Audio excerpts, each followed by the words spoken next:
मुखातून निघणाऱ्या मूलध्वनीला काय म्हणतात? पहा, अति महत्वाचा प्रश्न आहे मित्रांनो. मुखातून निघणाऱ्या मूलध्वनीला वर्ण म्हणतात. राईट आन्सर आहे ऑप्शन 2 वर्ण. ओके, आता पहा, आपलं मुख म्हणजेच आपल्या तोंडावाटे निघणाऱ्या मूलध्वनींना काय म्हणतात? वर्ण म्हणतात.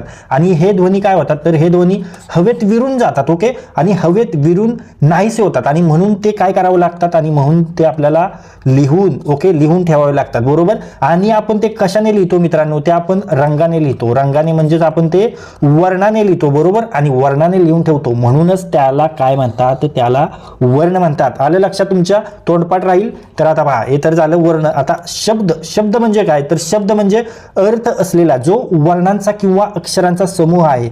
थोडक्यात वर्णांचा जो समूह आहे त्याला म्हणतात शब्द. आलं लक्षात? आता अक्षर. अक्षर म्हणजे काय? तर एक किंवा अधिक वर्णांचं जे संयोजन असतं. ओके, एका किंवा अधिक वर्णांचं जे संयोजन असतं ते असतं अक्षर. आणि व्यंजन. ओके, व्यंजन हे वर्णाचा एक भाग आहे मित्रांनो. व्यंजन स्वतः उच्चारता येत नाही, त्याला स्वराची जोड लागते, हे लक्षात घ्या. त्याला म्हणतात व्यंजन. आणि सर्व मूलध्वनी जे असतात ते व्यंजन नसतात, हे देखील आपल्याला इथं लक्षात ठेवणं गरजेचं आहे.